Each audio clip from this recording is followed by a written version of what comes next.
ఇలారా మనము సామెతల గ్రంథము 20వ అధ్యాయము 8వ వచనం మనం చదువుకున్నాం. బుద్ధి సంపాదించుకుని వాడు తన ప్రాణమునకు ఉపకారి. అంటే బుద్ధి సంపాదించుకుని వాడు తన ప్రాణమునకు ఉపకారి అని చెప్పి వాక్యం చెప్తా ఉంది. హల్లెలూయా, హల్లెలూయా. పిల్లారా,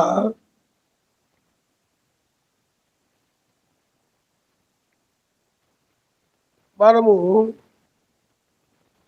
యొక్క బుద్ధి గలవాడు ఎవరు అనేది మనము కొన్ని వచనాలు మనం చూద్దాం. సామెతల గ్రంథము 28వ అధ్యాయము 7వ వచనాన్ని మీరు ఒకసారి చదువు. 28వ అధ్యాయము. ఉపదేశమును అంగీకరించు కుమారుడు బుద్ధి గలవాడు. బుద్ధి గలవాడంటే ఎవరు? ఇతడు బుద్ధిమంతుడు అని అంటే ఎవరు అంటే ఉపదేశాన్ని అంగీకరిస్తాడు. అంటే ఆయన వాక్యాన్ని అంగీకరించేవాడే బుద్ధి గలవాడు. అంటే తన ప్రాణానికి తను ఏం చేసుకుంటున్నాడు? ఉపకారం, అంటే మేలు చేసుకుంటున్నాడు. కాబట్టి బుద్ధి కలిగిన వాడు అంటే ఆయన యొక్క ఉపదేశాన్ని అంగీకరించేవాడు. కాబట్టి ఆయన వాక్యాన్ని ఎవరైతే అంగీకరిస్తున్నారో లేకపోతే విశ్వసిస్తున్నారో వారే బుద్ధి కలిగిన వారని మనము చూస్తున్నాం. ఆయన నామమున స్తోత్రం. హల్లెలూయా, హల్లెలూయా. చూడండి, మరలా యెషయా గ్రంథము 50వ అధ్యాయము 5వ వచనంలో కూడా ఒక మాట ఉంది, మనం చదువుకుందాం.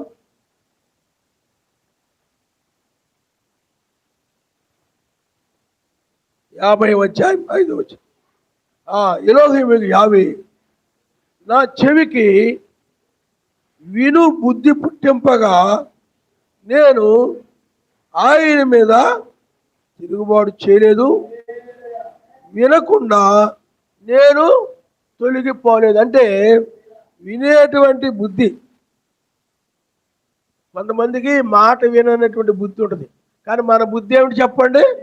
వినే బుద్ధి. ఆయన ఉపదేశాన్ని, ఆ బుద్ధి పుట్టించిన వాడు ఎవరు?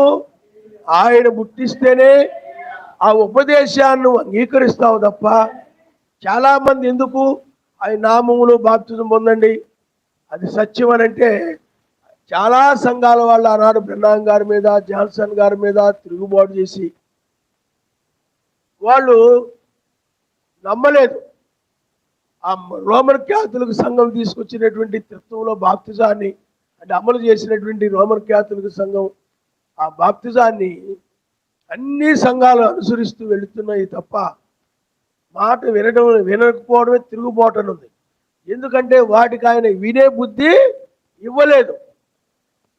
వినే బుద్ధి ఇస్తేనే ఎవరైనా ఆయన వాక్యాన్ని వింటారు తప్ప, లేకపోతే ఏం చేస్తారు చెప్పండి? మరి ఆనాడు మెస్సీ మీద వాళ్ళు తిరగబడ్డారు, పరిశీలు, సద్దుకైలు, ప్రధానాయకులు. కారణం ఏంటి? వారికి వినే బుద్ధి ఇవ్వలేదు. కానీ సుంకరులకి, పాపులకి, వాళ్ళకి వినే బుద్ధిని ఇచ్చాడు కాబట్టి వాళ్ళు ఆయన ఉపదేశాన్ని విన్నారు. కాబట్టి ఎవరికైనా ఆ వినే బుద్ధిని ఇచ్చేవాడు ఎవరు చెప్పండి? ఆయన. అంటే ఆయన దయా సంకల్పంలో జగత్తు పునాది వేయబడక మునుపు ఎవరైతే ఆయన ఏర్పరచుకున్నాడో, ఏమండి, లేకపోతే ఎవరైతే చూశాడో వాళ్ళని ఏర్పరచుకొని వాళ్ళని ఆయన తన గొర్రె పిల్ల జీవ గ్రంథంలో వారి పేరు రాశాడు. కాబట్టి పిల్లారా, ఇక్కడ వినే మనస్సు. చాలామంది అంటారు, మా వాడు మాట అంటలేదండి, మా అమ్మాయి మాట అంటలేదండి, మా అబ్బాయి, మా పిల్లల మాట అంటలేదండి, ప్రార్థనకు రమ్మంటే నీరసంగా ఉంది, ఒళ్ళు నొప్పులు ఉన్నాయి, లేకపోతే తలనొప్పి ఉంది అంటున్నారండి, లేకపోతే తుమ్ములు వస్తున్నాయి, దగ్గులు వస్తున్నాయి, ನೀವು రాలేమంటున్నారండి, తప్పించుకుంటున్నారండి అంటే వాళ్ళకి ఏమి ఇవ్వలేదు ఆయన? వినే బుద్ధిని ఇవ్వల. వాళ్ళకి ఏమి ఇవ్వలేదు ఆయన? వినాలని ఒక బుద్ధి, ఒక మనస్సు. వాళ్ళకి ఇవ్వలేదు కాబట్టి వాళ్ళకి ఆ ఉపదేశం వినాలనే మనసు ఉండదు వాళ్ళకి. ఎందుకంటే వాళ్ళకి ఆ బుద్ధిని ఎవరివ్వాలి? మనం చెప్పినంత మాత్రం వచ్చేస్తుంది. మనం చెప్పినంత మాత్రం వింటారా? వినరు. ఆ బుద్ధిని ఎవరివ్వాలి? ఆయన పిల్లలైతే ఆయనకి వాళ్ళు ఆయన సర్వశక్తివంతుడికి పిల్లలు అయి ఉన్నారు అనుకోండి, ఆయన ఏర్పాట్లో ఉన్నారు అనుకోండి, ఆ బుద్ధిని కలిగి ఉంటారు. అర్థమైందా? పక్షిరాజు పిల్లలు అనుకోండి, ఆ బుద్ధిని ఆయన ఏర్పాట్లో ఆయన దయాసంఘంలో లేరనుకోండి, వాళ్ళు సాతాను పిల్లలుగా ఎదగాలని, ఏమండి దయ్యం పిల్లల సర్ప సంతానంగా ఎదగాలని, వాళ్ళు నరకానికి వెళ్ళాలని నిర్ణయించబడి ఉందనుకోండి, వాళ్ళు ఈ ఎంత చెప్పినా వినరు. రమ్మన్నా రారు, ఆదివారం సెలవైనా రారు, కాలేజీ సెలవైనా రారు, పనులు లేకపోయినా రారు. ఆసక్తి ఉందనుకోండి, సైకిల్ వేసుకొనైనా, ఆటో మీద అయినా, నడిచైనా. పూర్వం బళ్ళు ఇవన్నీ ఉన్నాయేటి? ఆటోలు ఇవన్నీ ఉన్నాయా? లేవు. వాళ్ళు ముందే లెగిచ్చి 4 గంటలకు 5 గంటలకు లేచి కొన్ని కిలోమీటర్లు ప్రయాణం చేసి అంత దాహము కలిగి ఉండేవారు. అలాంటి మంచి ఆ బుద్ధిని అనుగ్రహించేవాడు ఎవరంటే ఆయన మాత్రమే. హల్లెలూయా. ఆశ, ఆసక్తి మనల్ని ఎంత దూరమైనా, ఆ దాహం ఎంత దూరమైనా మనల్ని నడిపిస్తాయి. ఇప్పుడు అడవుల్లో నేను కూడా జంతువులు ఎండాకాలం వచ్చినప్పుడు నీళ్లు దొరకకపోతే తన ప్రాణాలని కాపాడుకోవడం కోసం అవి ఏం చేస్తాయంటే అడవిలో నీళ్ళు ఎక్కడ ఉంటాయా అని ఆ ఎండలో పడి అలా తిరుగుతాయి. ఎక్కడొక్కడ చోట ఒక చిన్న గుంట దొరుకుతుంది, ఆ గుంటలో నీళ్లు తాగుతాయి. అంతేగాని ఆ గుంటే నా దగ్గర రావాలి, నేను వెళ్ళను, నేను కుదరదు అని అంటయా? ఎందుకని అంత దూరం శ్రమపడి ప్రయాణం చేసి ఆ గుంట దగ్గరికి ఎందుకు వెళ్తాయి చెప్పండి? దాహం అనేది ఆ నీటి దగ్గరికి వెళ్ళేలాగున, ఆ నీటి కోసం శ్రమపడేలాగున, కష్టపడేలాగా చేస్తుంది ఏమిటి చెప్పండి? దాహం, ఆకలి. ఉదయం నుండి సాయంత్రం దాకా నువ్వు ఎందుకు పని చేస్తున్నావు? ఆకలికి, ప్రాణాన్ని కాపాడుకోవడానికి. ఏమండి ఆ ఆకలి అనేది నేనేం చేస్తుంది? పని చేసేలాగా చేస్తుంది, శ్రమపడేలాగా చేస్తుంది. మరి ఆత్మీయ ఆకలి కూడా వాళ్ళకు ఉందనుకోండి, నువ్వు రమ్మనక్కర్లేదు. ఏమండి ఒకసారి చెప్తే చాలు, స్విచ్ ఒకసారి వేస్తే చాలు, అది వెలుగుతూ ఉంటుంది అనమాట. అంతేగాని 10 సార్లు వేయక్కర్లేదు. అలాగే ఒకసారి చెప్తే ఆ బుద్ధి కలిగిన వారు ఆలకిస్తారు. వాళ్ళు చక్కగా మందిరానికి వచ్చి వాక్యం వింటుంటారు. ఆయన మన స్తోత్రం. హల్లెలూయా. అంతే వినడమే కాదు, అంగీకరిస్తారు. వాళ్ళు వాక్యాన్ని ఏం చేస్తారు చెప్పండి? అంగీకరిస్తారు తప్ప ఏమి తిరుగుబాటు చేయరు. ఎందుకంటే వాక్యము కోసమే వాళ్ళు పుట్టారు, దాన్ని నెరవేర్చడానికి వాళ్ళు పుట్టారు కాబట్టి, దాన్ని పాటించడానికే వాళ్ళు పుట్టారు కాబట్టి ఆ వాక్యాన్ని వాళ్ళు అంగీకరించకుండా ఉండరు. వాళ్ళు తునీకరించరని మనం గ్రహించాలి. ఎందుకంటే వారు బుద్ధి కలిగిన వారు.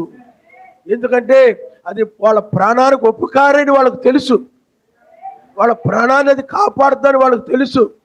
ఒక జంతువుగా నీళ్ల వల్ల తన ప్రాణం రక్షించబడుతుందని ఆ జంతువుకు తెలుసు. అలాగే ఆయన మాటల వలన నీకు నిత్యజీవం వస్తుందని నీకు తెలుసు కాబట్టి, అందువలన ఆయన వాక్యాన్ని నువ్వు త్రోసివేయవు. అందుకనే బుద్ధి కలిగిన వాడికి వాక్యం యొక్క విలువ తెలుసు. బుద్ధి కలిగిన వాడికి వాక్యం యొక్క విలువ తెలుసు కాబట్టి వాక్యాన్ని ఏం చేస్తాడంటే అంగీకరిస్తాడు. అవును, నిజమే, అవును అని అంగీకరిస్తాడు. హల్లెలూయా, హల్లెలూయా. కాబట్టి అందుకని ఆ వినడమే కాదు, వాటి ప్రకారం కూడా నడుస్తాడు. అందుకనే మత్తయి సువార్త 7వ అధ్యాయము 24వ వచనం మనం చదువుకుందాం. కాబట్టి ఈ నా మాటలు విని వాటి చొప్పున చేయు ప్రతివాడును బండ మీద తన ఇల్లు కట్టుకొనిన బుద్ధిమంతుని పోలియుండును. అంటే బుద్ధిమంతుడంటే వాక్యాన్ని అంగీకరిస్తాడు, ఎందుకంటే ఆ బుద్ధిని ఆయనే పుట్టించేవాడు కాబట్టి. అంతేకాకుండా అతడు గైగొంటాడు, అతడు వాక్యాన్ని ఆ మాటలు విని వాటి చొప్పున చేస్తాడు అనమాట. వింటారు చాలా మంది, కానీ ఆ మాటల చొప్పున చేయరు. వింటారు, అలా చేయి ఇలా చేయంట, అలాగే అంటారు, చేయరు. ఇదిగో ఇలా చేయంటే అలాగేనండి అంటారు, కానీ చేయరు. ఇదిగో ఎల్లప్పుడూ ప్రార్థన చేసుకుంటే అలాగేనండి, ఏమో అది చేయండి అలాగే అంటారు, కానీ చేయరు. కాబట్టి వీళ్ళు బుద్ధి కలిగిన వారు కాదు. బుద్ధిమంతులంటే ఆ మాటల చొప్పున ఏదైతే ఆయన చెప్పాడో దాన్ని చేస్తారు. కాబట్టి వారు ఏమైనారని ఆయన చెప్తూ ఉన్నాడనంటే, పిల్లారా, బండ మీద తన ఇల్లు కట్టుకునేటువంటి బుద్ధిమంతులు లాంటి వాడు. ఇసుక మీద కట్టుకున్నాడు ఉన్నాడు. తర్వాత కూడా చదవమ్మా. వాన కురిసెను, వరదలు వచ్చెను, గాలి విసిరి ఆ ఇంటి మీద కొట్టిను, గాని దాని పునాది ఆ బండ మీద వేయబడిన కనుక అది పడలేదు. చూడండి పిల్లారా, ఇక్కడ ఆయన మాటల చొప్పున నడిచేటువంటి వాడు ఎవరు అనంటే, బండ మీద ఇల్లు కట్టుకునే ఒక బుద్ధిమంతులు లాంటి వాడు. అందుకనే ఆ బండ మీద కట్టబడిన ఇల్లు ఒక వాన వచ్చింది, వరద వచ్చింది, గాలి వచ్చింది, దాని పునాది బలముగా ఉన్నది కనుక అది ఏమి కాలేదు చెప్పండి, పడిపోలేదు. అదే ఈ యొక్క ఆయన మాట చొప్పున నడిచేవారు కూడా ఏమండి, శోధనలు వచ్చినా, ఒడిదుడుకులు వచ్చినా, వరదలు లాంటి కష్టాలు వచ్చినా, తుఫాను లాంటి సమస్యలు వచ్చినా, ఏమొచ్చినా కానీ అతడు ఏమీ భయపడడు. ఆయన మనుస్తాడు. హల్లెలూయా. ముగ్గురు యూదులు ఉన్నారు చూడండి, ఆయన మాట చొప్పున చేయవారు.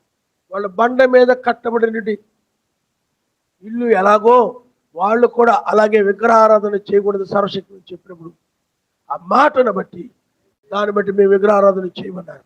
వాళ్ళ బండ మీద కట్టబడిన ఇల్లులాగా ఉన్నారు. కానీ వరద వచ్చినట్టు రాజు వల్ల ఇదిగో నేను తీసుకొని అగ్గిలో పడేస్తామన్నా కానీ వాళ్ళు ఏమీ కదిలిపోవాలి. ఏమీ కారణం ఎందుకనంటే ఆ బండ మీద కట్టబడినటువంటి ఇల్లు కూలిపోదని, నశించదని వాళ్ళకు తెలుసు. ఆయన మనిషి. హల్లెలూయా. అలాగే ఆయన మాట చొప్పున చేయవాడు కూడా అగ్నిలో పడవేసిన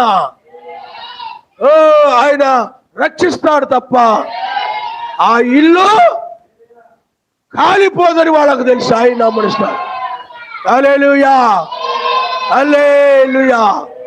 ఆ వరద వచ్చినా, వారు వచ్చినా, ఏమొచ్చినా, అగ్గిలో పడేసినా, సింహాల పడేసినా, సముద్రంలో పడేసినా, సింహాలకు ఆహారం వేసినా, ఏమి చేసినా, ఒకవేళ సింహాలు పూజించినా మరణాన్ని జయించి తిరిగి లెగుస్తారు.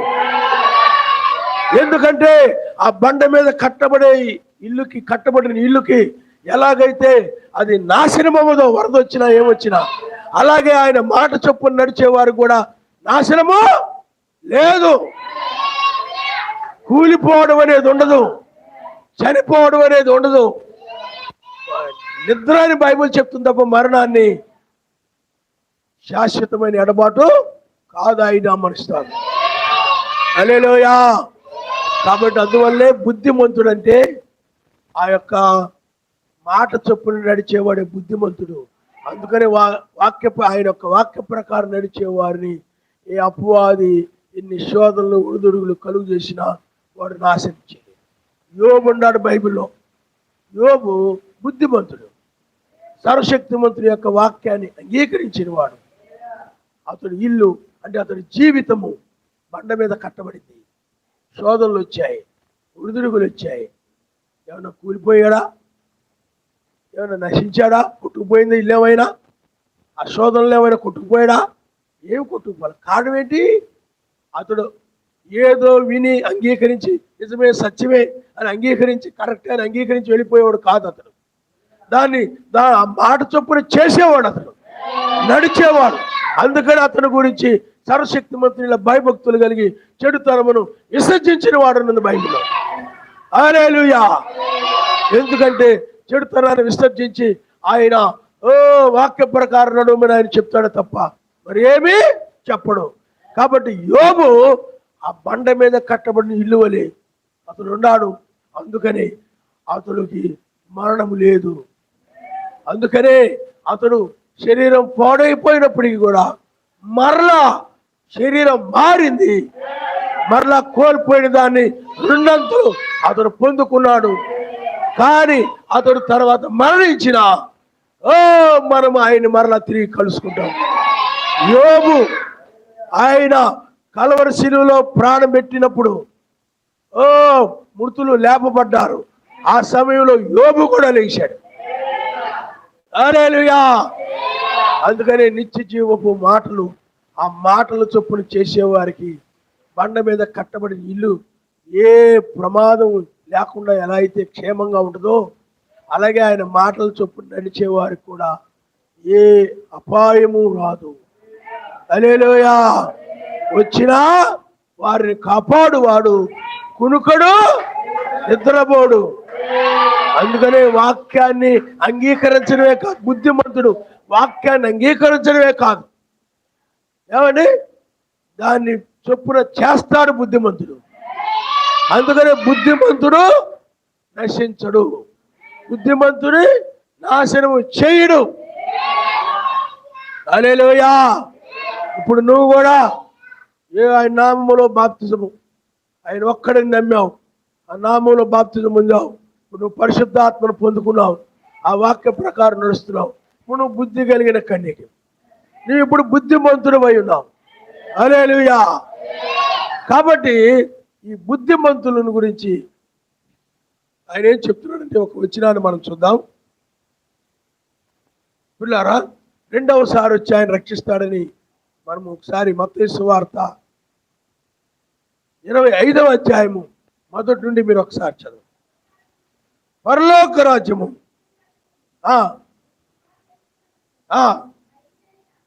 బయలుదేరినా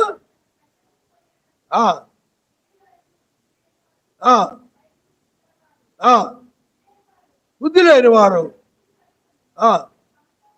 తమతో కూడా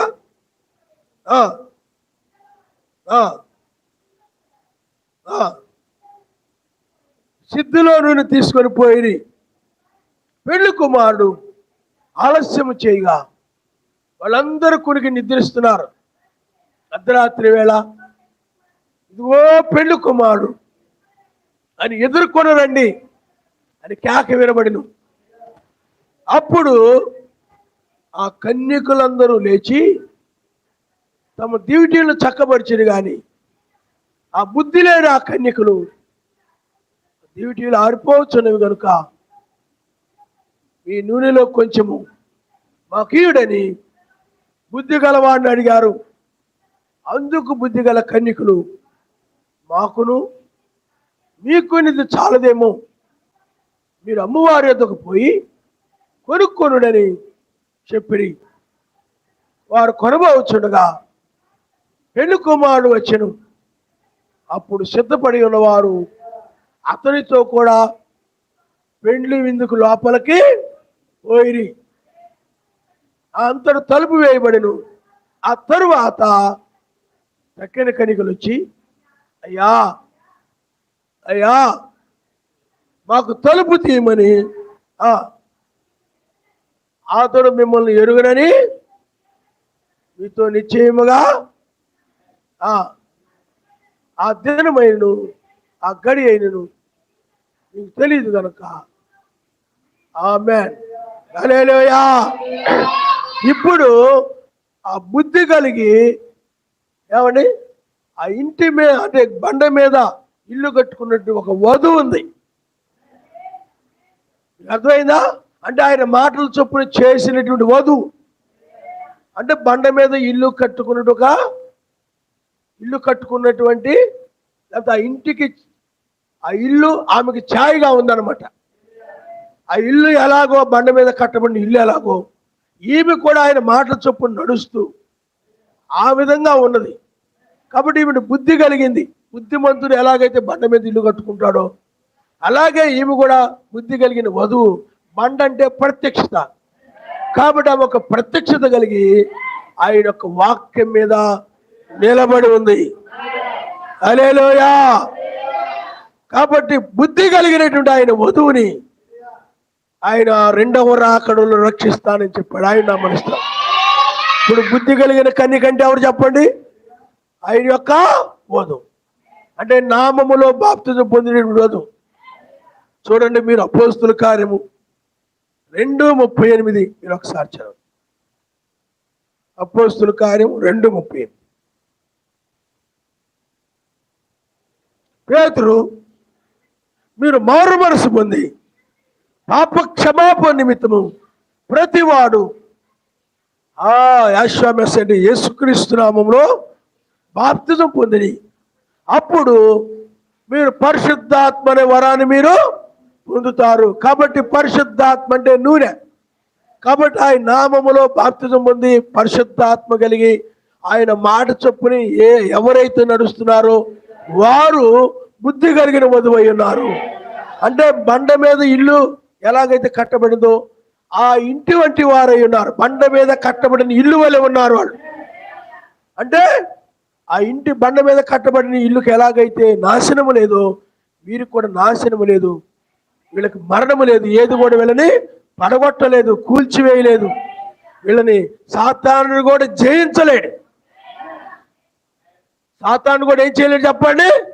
ఎందుకంటే వీరిలో పరిశుద్ధాత్మ ఉంది. ఆ వాక్య ప్రకారంగా ఆయన మాటల ప్రకారంగా నడిచేటువంటి వారు కనుక వీరిని సాతానుడు కూడా నాశనము చేయలేడు. పాతాళంలో ఉన్న దయ్యాలన్నీ వచ్చినా కానీ, ఎందుకంటే లూసిఫర్తో కూడా చాలా దయ్యాలు ఉన్నాయి. ఆ రోజుల్లో మెస్సయ్య మీద అంటే సర్వశక్తిమంతునికి విరోధంగా పోగాయి, అవి త్రోసివేయబడ్డాయి. ఆ దయ్యాలు బోల్డ్ ఉన్నాయి. ఆ దయ్యాలు ఎన్ని వచ్చినా వాక్యాన్ని మీరించలేదు. రాజులో దయ్యాలు ఉన్నాయి. 3 యూదుల చేత విగ్రహార్థం చేయాలని చూశాడు, చేయించగలిగాడా? చేయించలే. 3 యూదుల చేత చేయించగలిగాడా? చావనైనా చస్తాం. కానీ ఒకవేళ ఆయన మమ్మల్ని రక్షించకపోయినా పర్లేదు, మేము మాత్రం ఆయన మాట చొప్పున చేస్తాం తప్ప నువ్వు చెప్పినట్టు చేయవు. నువ్వు చెప్పేది బైబిల్కు వ్యతిరేకం, నువ్వు చెప్పేది ధర్మశాస్త్రానికి విరోధం. నువ్వు రాజు అయినా పర్లేదు, ప్రధానమంత్రి అయినా పర్లేదు, లేకపోతే నువ్వు ముఖేష్ అంబానీ అయినా పర్లేదు, బిల్ గేట్స్ అయినా పర్లేదు, ఎవరైనా, నువ్వు పెద్ద పెద్ద కాలేజ్ లెక్చరర్ అవ్వచ్చు, లేకపోతే నువ్వు పెద్ద పెద్ద చదువులు చదివిన అవ్వచ్చు, నీ మాట నేను విన్నాను. నువ్వు సైంటిస్ట్ అవ్వచ్చు, మరి ఎవరైనా అవ్వచ్చు, కానీ నేను ఆయన మాట మాత్రమే వింటా ఉన్నారు. అదే బుద్ధి కలిగిన బోధు బట్టి. హల్లెలూయా, హల్లెలూయా. కాబట్టి అలాంటి బుద్ధి కలిగిన కన్యకలని అంటే వధువుని రక్షిస్తానని ఆయన వాగ్దానం చేశాడు. చూడండి పిల్లరా, మనం హెబ్రీయులకు రాసిన పత్రిక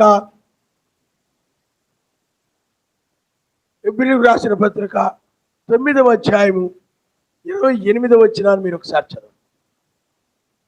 9వ అధ్యాయం 28వ వచనం. అలాగునని మెస్సయ్య కూడా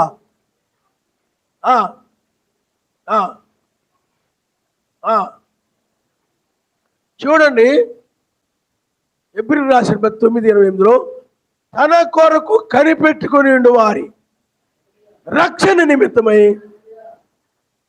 పాపము లేకుండా రెండవసారి హల్లెలూయా మొదటి రాకడలో ఆయన మనవంటి శరీరంతో వచ్చాడు. ఆయన క్షమించండి, మొదటి రాకడలో. రెండవ రాకడలో మహిమ శరీరముతో, పాపము లేని శరీరముతో ఆయన తన వధువుని రక్షించడానికి ఆయన మధ్యాకాశానికి వచ్చి భూమి మీద ఉన్న వధువుని ఆయన రక్షిస్తాడని బైబిల్ చెప్తుంది. హల్లెలూయా. ఆయన ఎప్పుడు రక్షిస్తాడు చెప్పండి? రెండవసారి వచ్చి తన కొరకు కనిపెట్టుకుని వధువుని రక్షిస్తాడు. మరి ఎప్పుడు రక్షిస్తాడు ఆయన? ఎప్పుడు రక్షిస్తాడు చెప్పండి? ఎప్పుడు రక్షిస్తాడు? హల్లెలూయా. తెల్లవారుజామున దాన్ని రోమిలకు రాసిన పత్రిక 13-11 మీరు ఒకసారి చదవండి. రోమిలకు రాసిన పత్రిక 13-11లో విశ్వాసులని రక్షిస్తాడని బైబిల్ చెప్తుంది. రోమిలకు రాసిన పత్రిక 13 కాలమునెరిగి మరియు మీరు కాలమునెరిగి నిద్ర మేల్కొని వేళని తెలుసుకొని ఇలాగూ చేయడి. మనము విశ్వాసులమైనప్పటికంటే ఇప్పుడు మనకు మరి రక్షణ సమీపంగా ఉందంటే రోమా సమాజము వాళ్ళు విశ్వాసులు అంటే ఆయన నామంలో బాప్తిజం పొంది పాపాన్ని కడిగి వేసుకొని వాళ్ళు పరిశుద్ధులుగా ఉన్నారు. వారితో ఒక అవిశ్వాసులతో చెప్పడం లేదు పౌలు గారి మాట, విశ్వాసులతో చెప్తున్నారు. అందుకని విశ్వాసులైనప్పటికంటే మనకు రక్షణ సమీపంగా ఉందంటే రెండవసారి ఆయన వచ్చి రక్షిస్తాడు కాబట్టి ఆ రక్షణ మీకు సమీపంగా ఉందని పౌలు గారు చెప్తున్నారు. ఎవరు చెప్తున్నారు చెప్పండి? విశ్వాసులు అంటే ఎవరు? ఆయన వాక్యాన్ని అంగీకరించిన వారు. విశ్వాసులు అంటే ఎవరు? ఆయన వాక్యం చెప్పినట్లుగా చేసేవారు. కాబట్టి విశ్వాసి అని అంటే బుద్ధి కలిగిన వారు. విశ్వాసం అంటే అంగీకరించేవాడు. విశ్వసించడం అన్నా అంగీకరించడం అన్నా ఒక్కటే. కాబట్టి అక్కడ బుద్ధి కలిగిన వారితో చెప్తున్నాడు. బండ మీద తన ఇల్లు కట్టుకునేటువంటి ఆ బుద్ధిమంతులతో ఆయన చెప్తున్నాడు తప్ప, అలాంటి విశ్వాసులతో చెప్తున్నాడు తప్ప లోకముతో కాదు. కాబట్టి రెండవసారి ఆయన వచ్చి రక్షిస్తాడు. హల్లెలూయా. దేని నుండి రక్షిస్తాడు చెప్పండి? దేనికి? చూడండి, భూమి మీదకి ఒక అపాయం రాబోతుంది. అది మనము 1వ దశరథులు రాసిన పత్రిక 5వ అధ్యాయం 1 నుండి 5 వరకు మీరు ఒకసారి చదవండి. రాత్రి దాన్ని చదివారు, మరలా మీకు చదవండి. సహోదరులారా, ఆ కాలముల గురించి ఆ సమయముల గురించి మీకు రాయనక్కర్లేదు. రాత్రి వేళ దొంగ ఎలాగ వచ్చును అలాగే ఎలోహిము దినము వచ్చును మీకు బాగుగా తెలియను.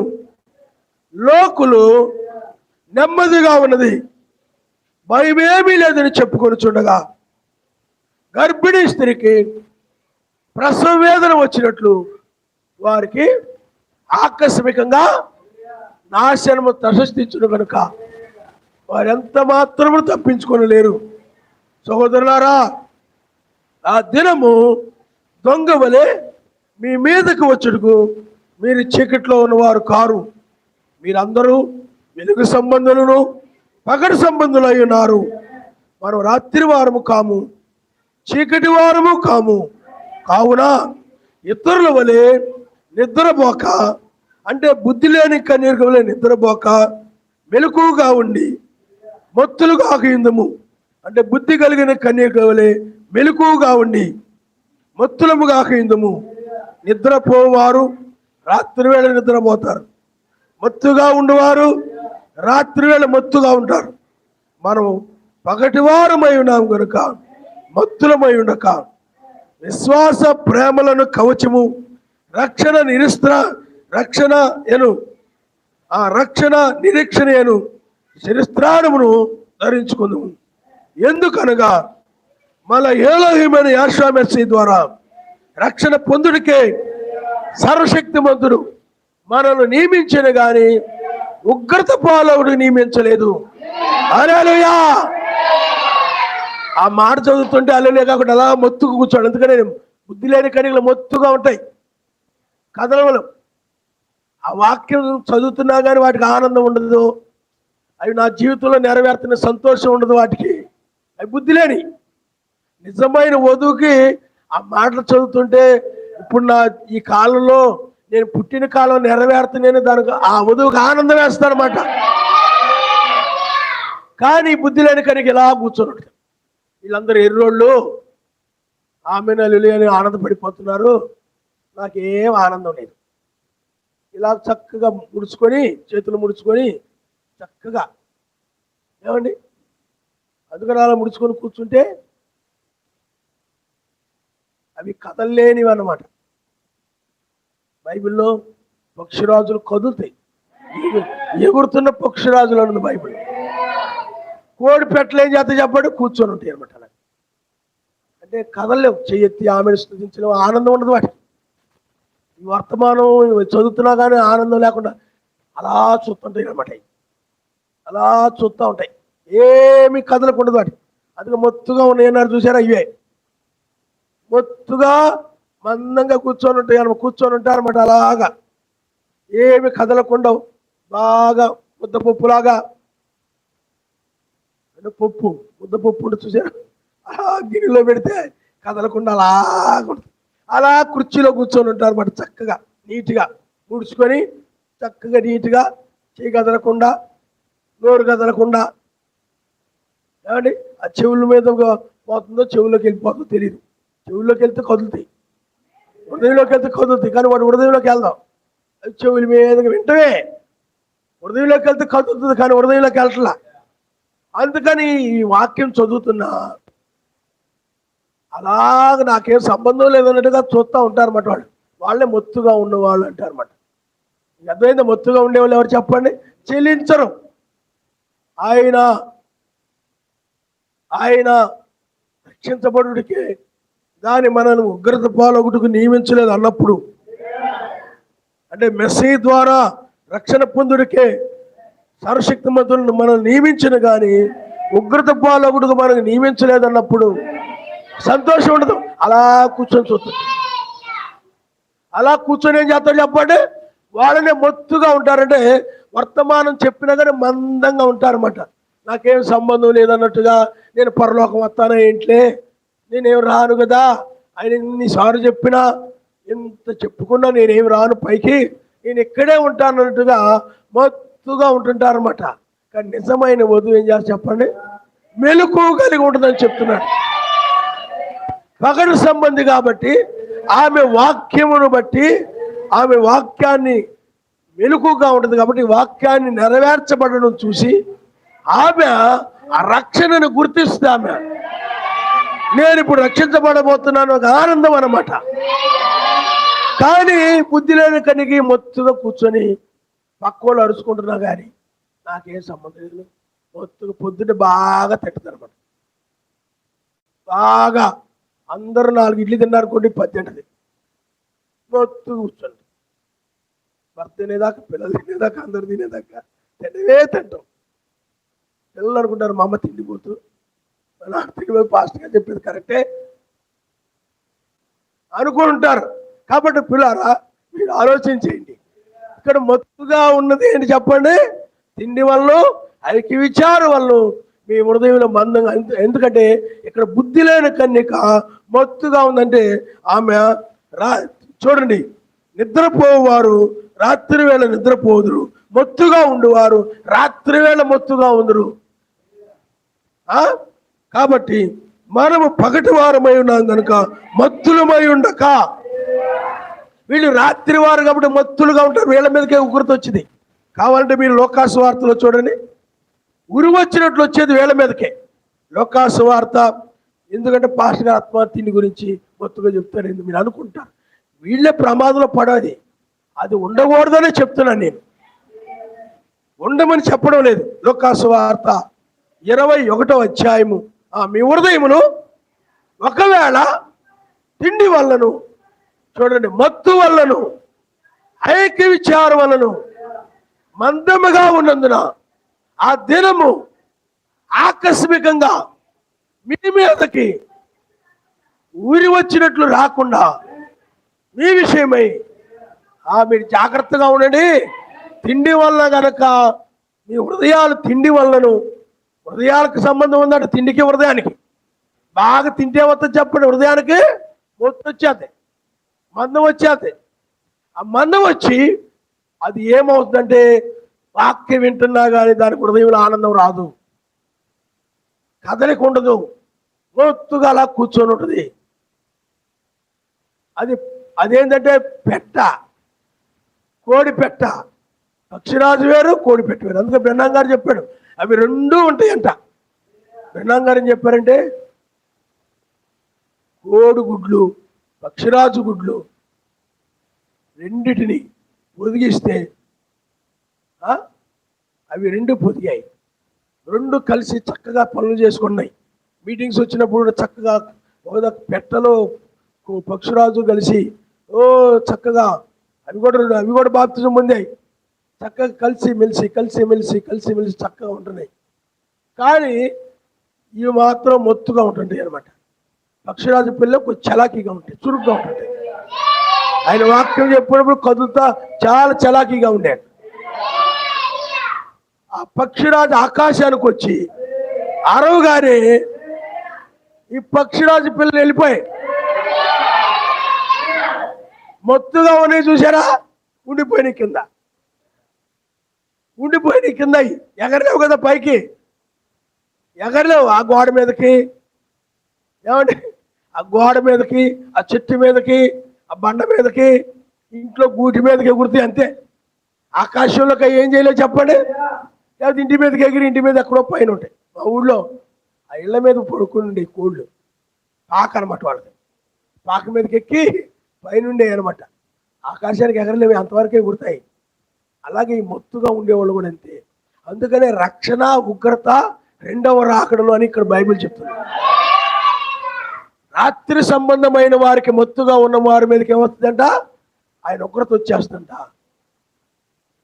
అలాగే ఇక్కడ మెలకువ కలిగి ఉన్నటువంటి వారు అని బైబిల్ చెప్తుంది.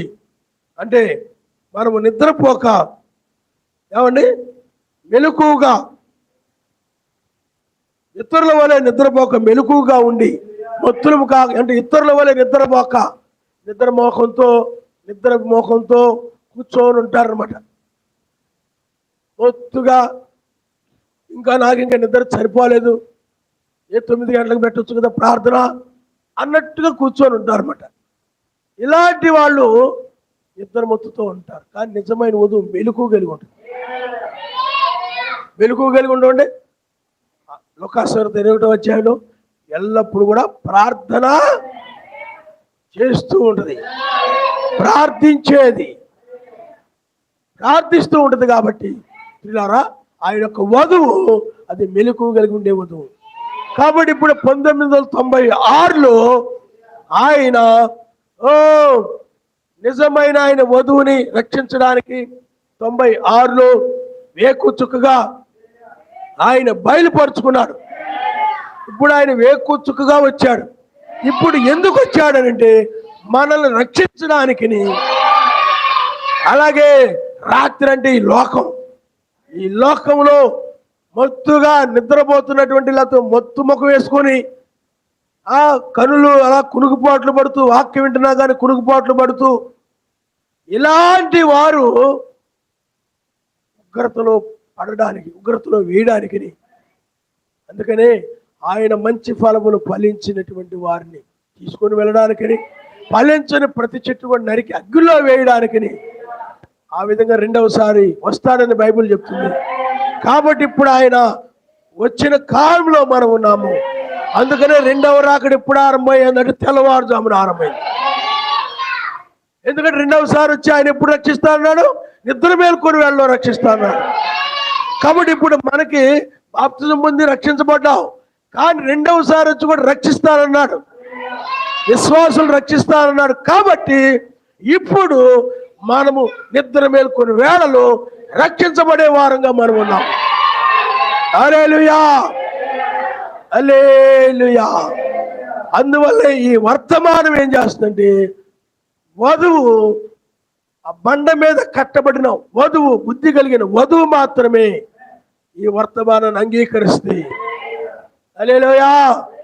ఎందుకంటే భూమి మీదకి అపాయము రాబోతుంది, ఉగ్రత రాబోతుంది, శ్రమకాలం రాబోతున్నాయి అని ఆమెకి వేకుచుక్క తెలియజేసిన దాన్ని బట్టి వేకుచుక్క నిద్ర మేలుకొలుపుతుంది. ఇదిగో శ్రమకాలం రాబోతుంది, దాని వెన్నుడి ద్వారా నీకు ఒక నిద్ర మేలుకొల్పు వచ్చింది. అయ్యో, నేను ఇప్పుడు గనక ఎత్తబడకపోతే లోకంతో పాటు నేను నశించిపోతానేమనేటి ఆ యొక్క భయము, దానిని బట్టి నువ్వు ఈ చివరి కాలంలో వేకుచుక్క వర్తమానానికి లోబడి రక్షించబడ్డమని జరుగుతుంది. అందుకనే బుద్ధిమంతుడు, మీరు 2 వచనాలు మనం చూద్దాం పిల్లారా. మనము సామెతల గ్రంథము 22వ అధ్యాయము 3వ వచనాన్ని మీరు ఒకసారి చదవండి. బుద్ధిమంతుడు అపాయం వచ్చుడు చూచి దాగును, జ్ఞానము లేని వారు యోచింపక ఆపదలో పడతారు. అందుకనే వేకుచుక్క వర్తమానం ఎవరికంటే బండ మీద కట్టబడినటువంటి వారు బుద్ధిమంతులకి. వారు మాత్రమే శ్రమకాలం రావడం, అపాయం వచ్చుడు చూచి ఇప్పుడు ఆయన వాక్యంలోని ప్రవేశిస్తారు, ఆయన రాజ్యంలోని ప్రవేశిస్తారు. వారు మధ్యాకాశానికి కొనుకోబడి అక్కడ దాక్కుంటారు. ఆయన నమ్మనిస్తారు. ఆమేన్. అక్కడ దాక్కుంటారు. అందువల్లే బుద్ధిమంతులకే ఈ వర్తమానం. బుద్ధిమంతులే అపాయం రావడము. అందుకని అపాయం రాబోతుందని వేకువ చుక్క తెలియజేస్తూ ఉన్నప్పుడు, వేకువ దూత ప్రకటిస్తూ ఉన్నప్పుడు ఆ అపాయము వచ్చుడు చూచి, అయ్యో మోషేలు రాబోతున్నారు, అపాయం రాబోతుంది అని చూచి బుద్ధి కలిగినటువంటి వారు మధ్య ఆకాశానికి వెళ్ళి దాక్కుంటారు. హల్లెలూయా, హల్లెలూయా. జ్ఞానము లేనివాడు అంటే బుద్ధి లేనివాడు, బుద్ధిమంతుడు అంటే జ్ఞానం కలిగినవాడు. జ్ఞానము లేనివాడు అపాయం వస్తుందని చెప్పినా కూడా వాడు పట్టించుకోడు. శ్రమకాలం వస్తుందో పట్టించుకోడు. మరి శ్రమకాలం రాబోతుంది భూమి మీదకి, ఇది రక్షించబడే సమయం, ప్రార్థనకు రాడు. ఇది అర్థమైందా?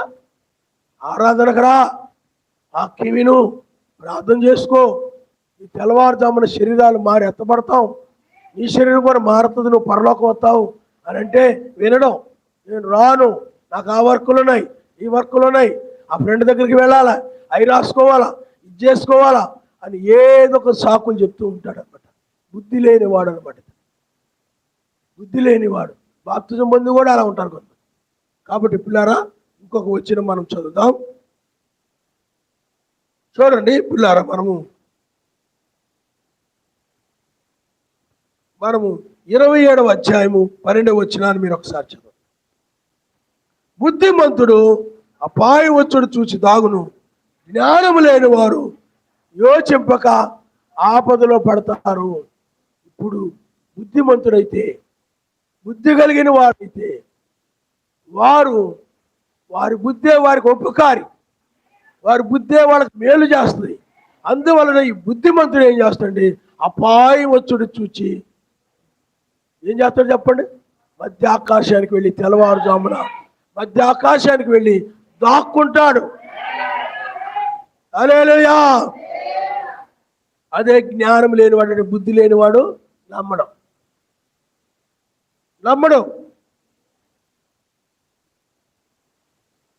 వాడు ఏం చేయడు చెప్పండి?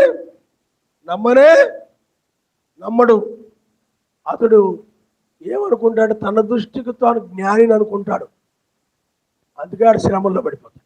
ఈ రోజుల్లో తమ దృష్టికి తాము తెలివైన వాళ్ళవి, తమ దృష్టికి తాము జ్ఞానులవి, మాకంతా తెలుసు, మేము జ్ఞానవంతులవి, వాళ్ళ దృష్టికి వాళ్ళు అనుకుంటారు. ఇలాంటి వాళ్ళు విడబడి బుద్ధి లేని కనిక అలాగే అనుకుందట. బుద్ధి లేని కనిక అలాగే అనుకుంది. మరి శ్రమకాలం రాబోతుంది, నాశనం కాబోతుంది, నువ్వు వచ్చాయి అంటే మధ్యాకాశానికి దాచబడ్డానికి రాలా బుద్ధి లేని కనిక. పెళ్లి విందుకు రాలా, పెళ్లి కుమారుడు వచ్చి వచ్చాయి అంటే అది రాలా, మత్తుగా ఉంది. అది ఇంకా తన దృష్టికి తాను ఏమనుకుంటుందంటే జ్ఞానవంతురాలి. చూడండి, మనం యెషయా గ్రంథము 5వ అధ్యాయము 21వ వచనం, ఎవరు శ్రమల్లో పడతారో అక్కడ రాయబడింది. యెషయా గ్రంథము 5వ అధ్యాయం 21వ వచనం, తమ దృష్టికి తాము జ్ఞానులమనియు తమ ఎన్నికలో తాము నీతిమంతులనియు తలంచుకుని వారికి శ్రమ. అంటే తమ దృష్టికి తమకు తామే అనుకుంటాడనమాట. ఎవరు అనరు. నువ్వు జ్ఞానవంతుడివి, నువ్వు జ్ఞానం కలిగిన వాడు ఎవరు అనరు. కానీ వాడికే నువ్వు జ్ఞానవంతుడు రా, నువ్వు తెలివైన వాడివి అని వాడికి ఆ తలంపులు వచ్చేస్తుంటాయి. వాడే అనుకుంటాడు, అందరికంటే నువ్వే జ్ఞానవంతుడివి, అందరికంటే నువ్వే నీతిమంతుడివి, నీలాగా ఎవరు నడవట్లేదు, ఇలాగ ఎవరు కరెక్ట్గా లేరు, నువ్వే కరెక్ట్ అయినవి అని వాడికి ఆ తలంపులు వచ్చేస్తుంది అనమాట. అందుకని తమ దృష్టికి తాము జ్ఞానులు మరియు తమ ఎన్నికలో తాము బుద్ధిమంతులు మరియు తలంచుకొని వారికి శ్రమ. వాడు అలా తలంచుకుంటుంటాడు, బుద్ధి లేదు వాడికి, కానీ తన దృష్టికి తాను అనుకుంటుంది. బుద్ధి లేని కన్యక అలాగ అనుకుంటుంది. వాక్యం గైగొనకపోయినా, వాక్య ప్రకారం నడవకపోయినా, అసూయ, గర్వం, ద్వేషము, కోపము, లోకాశలు, ఏమండి యొక్క ధనాపేక్షలు ఇవన్నీ విడిచిపెట్టకపోయినా, ప్రేమ ఇవన్నీ లేకపోయినా, ఏమండి తన దృష్టికి తాను జ్ఞానము కలిగిన దానను, తన దృష్టికి తాను బుద్ధి కలిగిన దానను అనుకుంటుంటుంది అనమాట. ఈ బుద్ధి లేని కనుక అందుకని యోచింపకైతే ఏమైపోతుంది, శ్రమల్లో పడిపోతుంది. అందుకనే తలంచుకుని వారికి శ్రమ. కాబట్టి పిల్లారా, అందుకని నీ దృష్టికి నువ్వు ఎప్పుడు జ్ఞానవంతుడు అనుకోవద్దు. నీ దృష్టికి ఎప్పుడు కూడా నీకు నువ్వే తెలివైన వాడిని, జ్ఞానవంతుడిని, నేను పెద్ద గొప్పోడిని అని నీకు నువ్వు అనుకున్నావంటే నువ్వు శ్రమలో పడిపోతావు. కానీ బుద్ధిమంతుడు అలా కాదు. ఆ బుద్ధిమంతుడు ఏం చేశాడంటే పిల్లారా, ఆపద రావడం చూసి, ఈ వర్తమానాన్ని నమ్మి ఆపద రాబోతుందని తెలుసుకొని మధ్యాకాశంలో దాక్కుంటాడు. మనల్ని 3.5 సంవత్సరం మధ్యాకాశంలో దాస్తున్నాడు ఆయన మనిషి. హల్లెలూయా. ఈ బుద్ధి లేని వాడు తన దృష్టికి తాను బుద్ధిమంతుడు అనుకొని విడవబడి శ్రమల్లో పడిపోతాడు. ఎందుకంటే లోకాన్ని వదిలిపెట్టలేదు, లోకాశలు వదిలిపెట్టలేదు, ఏం వదిలిపెట్టలేదు. కానీ తెలివైన వాడు, జ్ఞానవంతుణ్ణి, బుద్ధిమంతుణ్ణి అనుకుంటుంటాడు. కాబట్టి ప్రమాదంలో పడిపోతాడు. అందుకనే వాడు ఇసుక మీద కట్టబడినటువంటి వాడు, ఇసుక మీద కట్టబడిన ఇల్లు లాంటి వాడు. అందుకనే చూడండి మీరు, మత్తయి సువార్త 7వ అధ్యాయం, మత్తయి సువార్త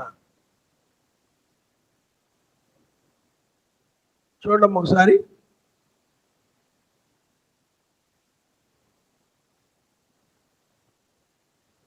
హల్లెలూయా.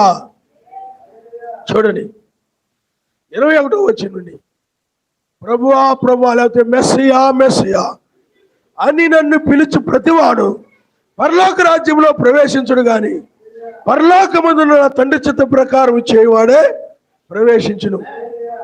ఆ దినమందు అనేకులు నన్ను చూచి, ఎలోహిం ఎలోహిం, మేము నీ నామమున ప్రవచించలేదా, నీ నామమున దయ్యములను వెలగొట్టలేదా, నీ నామమున అనేకమైన అద్భుతములు చేయలేదా అని చెప్పుదురు. అప్పుడు నేను మిమ్మల్ని ఎన్నడను ఎరుగను, అక్రమము చేయవారులారా నా యొద్ద నుండి తొలగిపోండని వారితో చెప్పుదును. కాబట్టి ఈ నా మాటలు విని వాటి చొప్పున చేయ ప్రతివాడు బండ మీద తన ఇల్లు కట్టుకున్న బుద్ధిమంతుని పోలి ఉన్నాడు. వాన గుడిసెను, వరదలు వచ్చును గాని, గాలి విసిరి ఆ ఇంటి మీద కొట్టిన గాని దాని పునాది బండ మీద వేయబడు గనుక అది పడిపోలేదు. మరియు ఈ నా మాటలు విని వాటి చొప్పున చేయని ప్రతివాడును ఇసుక మీద తన ఇల్లు కట్టుకున్న బుద్ధిహీని పోలి ఉన్నాడు. వాన కురిసెను, వరదలు వచ్చెను, గాలి విసిరి ఆ ఇంటి మీద కొట్టెను, అప్పుడు అది కూలబడిను, కూలిపోయింది. అదే విధంగా బుద్ధిహీనుడు. శ్రమలు, బుద్ధిమంతుడంటే ప్రత్యక్షత. అందుకని ప్రత్యక్షత కలిగిన వ్యక్తి పడిపోడు. ప్రత్యక్షత లేదు కాబట్టి పడిపోతాడు. అందుకని పిల్లారా, ఇప్పుడు జరుగుతున్నదే. ఇప్పుడు బుద్ధి కలిగిన వారు మాత్రమే, బుద్ధి కలిగిన వధువు మాత్రమే ఈ తెల్లవారుజామున పెళ్లి కుమారుడు వచ్చాడని ఆమె దాక్కోవడానికి పైకి వెళ్తుంది. ఎందుకు? అపాయము 3.5 సంవత్సరము భూమి మీద ఉండబోతున్నది కాబట్టి అపాయం నుండి తప్పించుకోవడానికి పైకి వెళ్తుంది. అందుకనే ఇప్పుడు నువ్వు తప్పించుకోవడానికి పైకి రావాలి, లేకపోతే మధ్యాకాశాన్ని తీసుకెళ్ళక్కర్లేదు. కాబట్టి నిజమైన వధువు ఆమెను తప్పించడానికి వచ్చినందుకు ఆమె సంతోషంగా ఉంటుంది అనమాట. అదే బుద్ధి లేని వధువులు అలా ఉండదు. ఏముండదు, అది కదలదో మెదలదో, అలా గుండ్రాయిలాగా అలా కూర్చుంటుంది. అది వాళ్ళని చూస్తే గుండ్రాలు కుదిరొస్తాయి, పుసుతలు గుర్తుకొస్తాయి. అర్థమైందా? వీళ్ళు మనల్ని నేను చూస్తే పక్షిరాజులు గుర్తుకు రావాలా? హల్లెలూయా! నేను చూస్తే పక్షిరాజును చూడక్కర్లేదు. అర్థమైందా? నేను చూస్తే కోడి పెట్టలను చూడక్కర్లేదు. ఎందుకంటే కోడి పెట్టగా ఇక్కడ పొదిగి ముడుసుకుపోయి ఉంటుంటావు కాబట్టి. లోక పనులు అయితే హుషారు చేస్తాం, పరిగెత్తి. కానీ ఆయన ఆరాధన అంటే మాత్రం గుండ్రాయిలాగా అలా కూర్చొని ఉంటాం. కాబట్టి నిజమైన వధువు అలా ఉంటుంది. ఆయన నామరిస్తాడు. హల్లెలూయా! ఎంత రమ్యములో నయావే నీ నివాసములు, ఎంత సుందరము నయావే నీ గుడారము, ఎంత రమ్యములు నయావే నీ నివాసములు, ఎంత సుందరము నయావే నీ గుడారము. అందుకనే బుద్ధి కలిగిన వారికి మాత్రమే ఈ వర్తమానము. బుద్ధి కలిగిన వారు మాత్రమే ఈ వర్తమానాన్ని అంగీకరిస్తారు. బుద్ధి కలిగిన వారు మాత్రమే ఈ వర్తమానాన్ని గాయకొని అపాయం తప్పించుకొని పైకొనిపోబడతారు. వారి వారికి బుద్ధి సంపాదించుకొనుట వారికి ఉపకారమైనది ఆయన నామముస్తారు. హల్లెలూయా!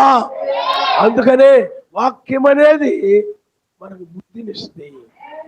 ఆ బుద్ధిని వాక్యం వినే బుద్ధి, దాని ప్రకారం నడిచే బుద్ధి. వినే బుద్ధి ఉండదు కానీ నడిచే బుద్ధి ఉండదు చాలా మంది.